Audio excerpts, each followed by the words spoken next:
Assalamualaikum warahmatullahi wabarakatuh. Perkenalkan, nama saya Mariska Dwi Maisoka dengan NIM 130262539. Jadi di sini saya akan menjelaskan tentang materi kalkulus 2 yang ada di bab 17, yaitu persamaan diferensial order 2 khususnya di aplikasinya. Oke, kita langsung masuk saja ke materi yang pertama. Nah, di sini ada persamaan umumnya. Nah, di persamaan umum ini terlihat ada dua bagian ya. Yang pertama itu ada yang homogen, yang kedua itu ada yang non homogen.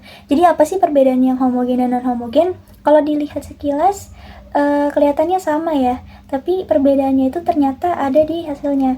Kalau yang nilai yang homogen itu dia sama dengan 0, sedangkan yang non homogen itu dia tidak sama dengan 0. Nah, oke, kita langsung masuk saja di persamaan diferensial order 2. Nah, di sini sudah disajikan ada dua persamaan ya. Yang pertama itu hukum Hooke dan yang kedua itu ada hukum Kirchhoff. Nah, kalau dilihat sekilas memang mirip ya. Nah, kita jangan bingung dulu kalau lihat lambang D kuadrat Y dt atau D kuadrat Q dt. Jadi itu tuh hanya simbol formal kalkulus untuk menyatakan turunan kedua. Nah, D kuadrat Y dt kuadrat itu tuh menyatakan laju perubahan dari kecepatan yang tidak lain adalah percepatan benda itu sendiri.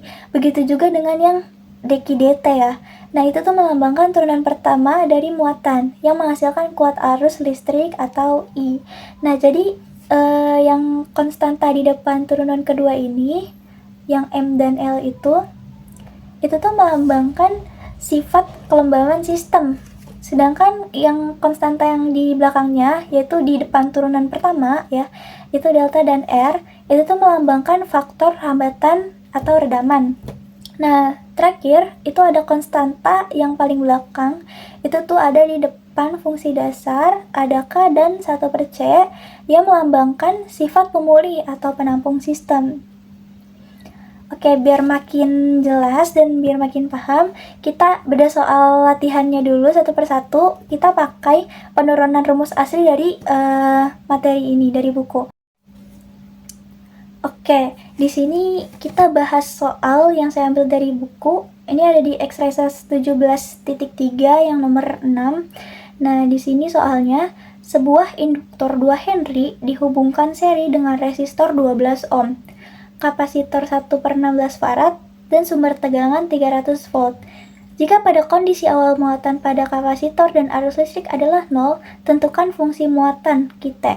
Nah, di sini kita dapat ada kondisi awalnya ya.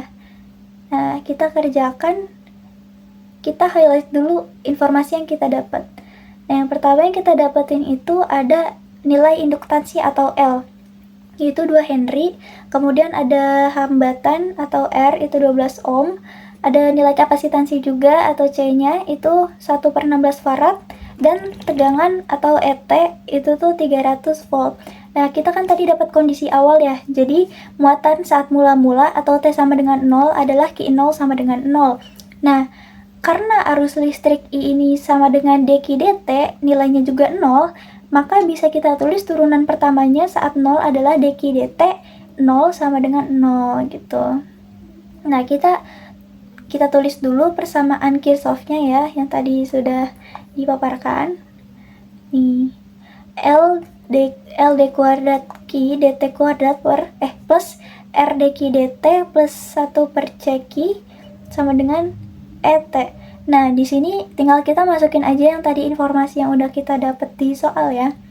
Di sini L-nya itu 2 Henry, kemudian R-nya itu 12, dan C-nya 1/16, terakhir ET-nya kita dapat 300. Nah, kalau sudah dimasukin gini, sebenarnya bisa langsung dikerjakan, cuman untuk lebih mempermudah, bisa kita sederhanakan dulu. Nah, ini kalau aku dibagi 2 ya, jadi ruas kiri sama ruas kanan itu dibagi 2. Nah, 2 dibagi 2 itu habis kan, jadi kita coret aja jadi habis. Kemudian 12 dibagi 2 itu 6, 16 dibagi 2 itu 8, dan 300 dibagi 2 itu 150. Nah, ini kelihatan ya dari nilainya. Kalau kan tadi kalau misalkan sama dengan 0 kan itu homogen ya. Nah, kalau ini nilainya nggak sama dengan 0, ini 150 atau 300 ya sebelum disederhanakan tadi. Berarti ini non-homogen. Nah, jadi kita tahu ini non-homogen, kita cari YH sama kita cari YH sama YP-nya. Oke. Nah, di sini kenapa bisa langsung R kuadrat plus 6R plus 8 sama dengan 0. Jadi sama dengan 0 ini kita misalkan ya. Jadi kan dia non-homogen ya. Untuk nyari Y-nya kita bisa permisalkan si ruas kanannya itu dengan sama dengan 0. Nah kan persamaan sebelumnya itu kan masih D kuadrat Q per DT kuadrat plus 6 dq dt plus 8Q ya. Nah itu kenapa bisa langsung jadi persamaan yang R kuadrat di bawah, itu tuh kita pakai yang turunan Q aksen itu sama aja kayak ini ya, Q aksen itu sama aja kayak dq dt, jadi kita nurunin kita dapet kita pakai yang ini. Nah ini tinggal kita masukin ke persamaan yang atas tadi yang sebelum jadi R kuadrat ini, sebelum yang jadi R kuadrat kita masukin, baru kita bagi dengan E pangkat RT. Hasilnya jadi R kuadrat plus 6R plus 8 sama dengan 0. Sama dengan 0-nya ini tadi karena udah kita misalkan ya. Kemudian ini bisa kita langsung faktorkan aja, kalau nggak bisa kita pakai rumus ABC juga bisa. Nah, ini kita faktorkan dapatnya R1-nya itu sama dengan min 2 dan R2-nya sama dengan min 4. Nah, ini sudah kita pastikan kalau dia itu adalah akar-akar kembar ya, karena kita dapat R1-nya nggak sama dengan R2, dia berbeda. Nah, kita tulis dulu Q-nya untuk solusinya itu ya. Oke, lanjut kita cari solusi partikuler Q-nya. Nah, di sini karena ruas kanan kita konstan ya, dia tuh berwujud angka 150 yang tadi sebelumnya kita belum ubah jadi 0, maka kita misalin aja solusi partikularnya berupa konstan A, yaitu Qp sama dengan A.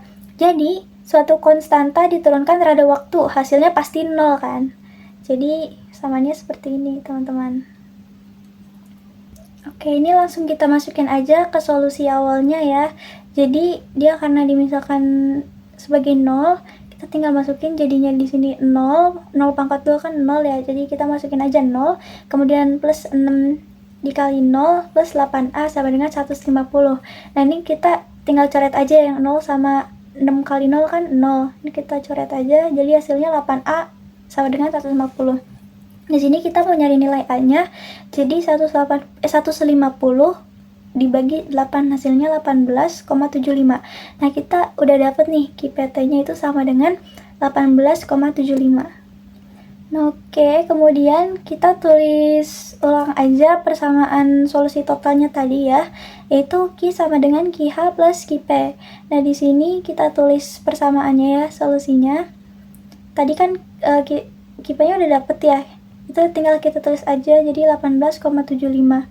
Nah, di sini kita mau nyari nilai konstanta dengan kondisi awal yang Q0 sama dengan 0 sama Q aksen 0 sama dengan 0. Nah, di sini kita tadi kan udah dapet ya, si C1 plus C2 itu kan sama dengan 18,75.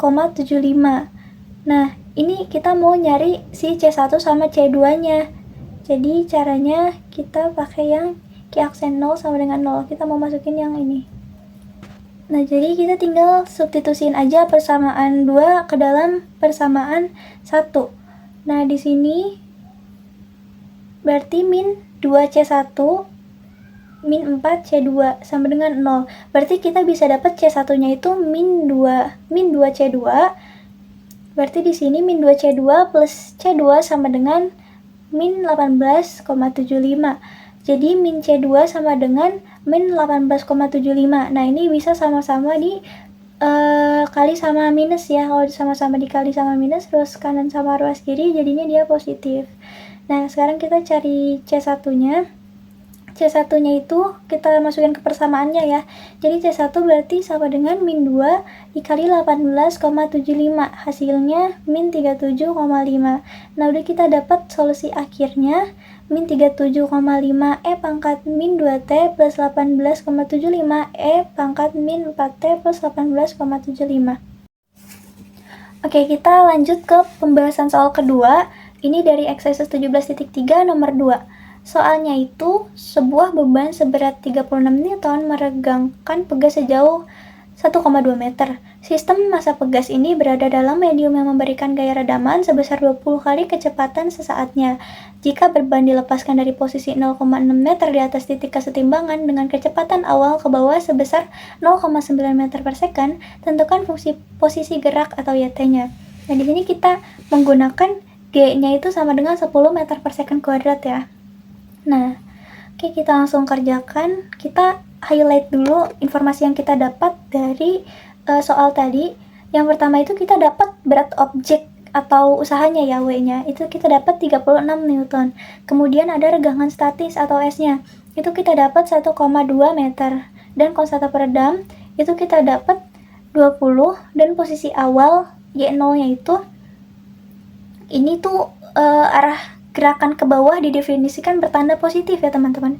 Jadi otomatis posisi di atas kesetimbangan harus bernilai negatif. Maka Y0-nya itu sama dengan min 0,6 meter. Nah, di sini juga ada kecepatan awal dt 0-nya itu. Ini tuh kecepatan awal yang diarahkan ke bawah sebesar 0,9 meter per second. Nah, karena dia ke bawah kan tadi kalau ke atas nilainya harus negatif ya. Kalau ke bawah itu nilainya positif, sehingga dt 0 itu sama dengan 0,9 meter per second. Nah, sebelum kita nyusun persamaan turunan utamanya, kita tuh wajib dulu cari nilai massa dan konstanta pegasnya. Nah, yang pertama kita cari Kita cari nilai massanya dulu deh. Nah, nilai massanya itu kan rumusnya tuh W sama dengan M kali G ya. Nah, di sini kita ambil nilai percepatan gravitasi buminya itu 10 aja ya, 10 meter per second kuadrat. Nah, tadi kan W-nya atau usahanya kita udah dapet ya. Kita langsung masukin aja. W-nya itu 36. Berarti 36 sama dengan M dikali G, G-nya 10.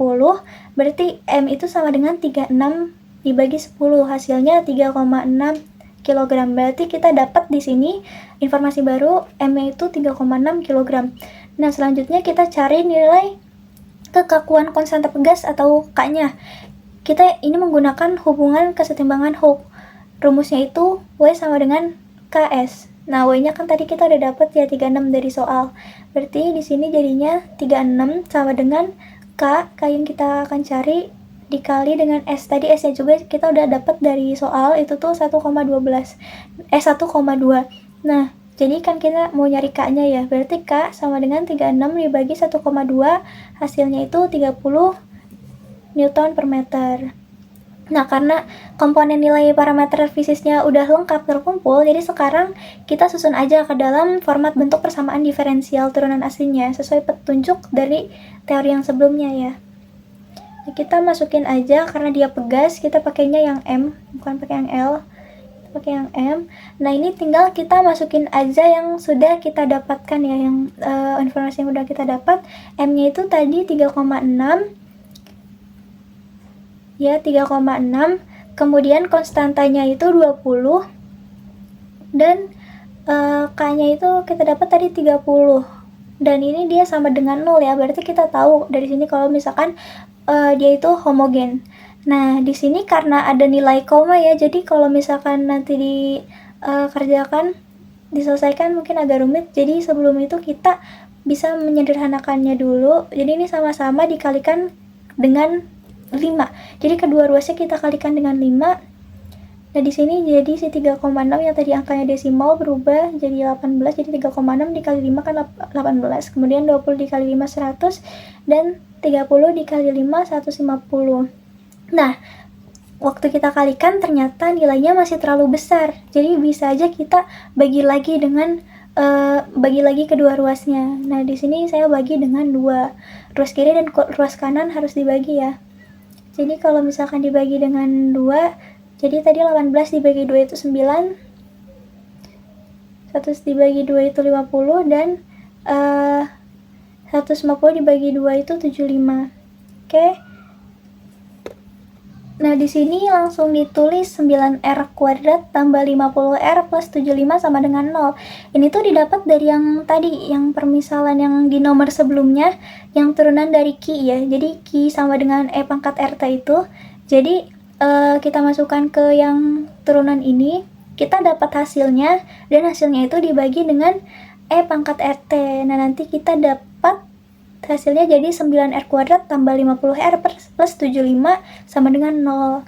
Nah, karena ini kalau misalkan difaktorin, kayak sebelumnya kan agak rumit ya, kalau sebelumnya kan nilainya kecil. Nah, ini kita bisa pakai rumus ABC aja. Nah, rumus ABC kita masukin nilainya. Di sini A-nya 9, terus B-nya 50, dan C-nya 75. Kita masukin, minus B-nya itu 50, plus minus akar 50 kuadrat min 4 dikali 9 dikali 75 per 2 kali 9. Kita kerjakan yang di dalam akarnya dulu. 50 kuadrat dikurang 4 kali 9 kali 75 itu hasilnya minus 200. Nah, di sini kita dapat akar minus ya, teman-teman. Nah, kita kerjakan bagian bawahnya itu 2 dikali 9 hasilnya 18. Nah, karena di sini kita dapat akar imajiner, jadi kita pecahin dulu karena ini kan nilainya cukup besar ya. Itu nilainya 200 yang cukup besar. Jadi kita pecahin dulu aja. 200 itu kan sama aja kayak 100 dikali 2 ya. Jangan lupa kita kasih dikali minus 1 karena dia akarnya minus gitu. Nah, di sini 100 akar 100 bisa kita keluarin, jadinya min 50 plus minus 10 akar 2i. I itu karena akar min 1 kan sama dengan I ya, lambangnya I karena dia imajiner. Berarti kita bisa langsung tulis R sama dengan min 50 plus minus 10 akar 2I per 18. Nah, di sini kita dapat nilai alfa sama betanya ya. Alfanya itu kita dapat minus 25 per 9, dan si betanya itu 5 akar 2 per 9I karena dia imajiner ya. Nah, ini tinggal kita masukin aja ke persamaan yang tadi ya, yang akar-akar tadi. Berarti ini akar-akarnya akar-akar kompleks atau imajiner. Nah, ini kita masukin, jadi hasil persamaannya seperti berikut. Nah, sekarang kita mau menggunakan nilai batas kondisi awal untuk nyari nilai konstanta si C1 dan C2-nya. Jadi, yang pertama kita melalui posisi awal, Y-nya kan tadi, Y0-nya tadi kan sama dengan min 0,6 ya, ada kondisi awalnya.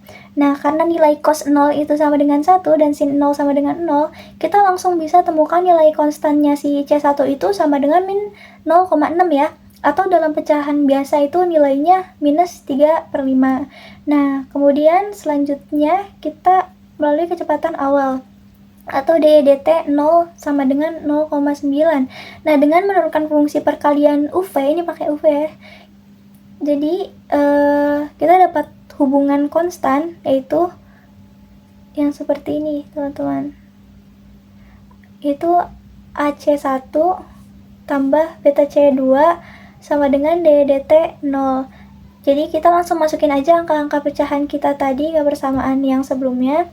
Di sini jadinya min 25 per 9. Di sini jadinya min 25 per 9 dikali min 3 per 5 tambah 5 akar 2 per 9 C2 sama dengan 9 per 10. Nah, di sini hasilnya jadi 5 per 3 tambah 5 akar 2 per 9 C2 sama dengan 9 per 10. Di sini karena kita pengen cari C2-nya, jadi 5 akar 2 per 9 C2 sama dengan 9 per 10 kurang 5 per 3 sama dengan, ini kita penyebutnya kita faktorkan dulu ya, jadi 30. Berarti pembilangnya jadi 27 dikurang 50, hasilnya min 23 per 30. Di sini kita bisa dapatkan langsung C2-nya yaitu minus 69 akar 2 per 100. Nah, karena kita udah dapat ya nilai C1 sama C2-nya, kita tinggal susun aja nilai konstanta si C1 dan C2-nya ke fungsi solusi yang umum tadi, yang solusi si akar-akar kompleks atau imajiner tadi. Nah, jadi persamaan akhirnya atau solusi khusus IET-nya menjadi seperti ini, teman-teman. Oke, sekian pembahasan materi kalkulus 2, yaitu aplikasi persamaan diferensial orde 2 yang ada di bab 17. Kurang lebihnya mohon dimaafkan. Wassalamualaikum warahmatullahi wabarakatuh.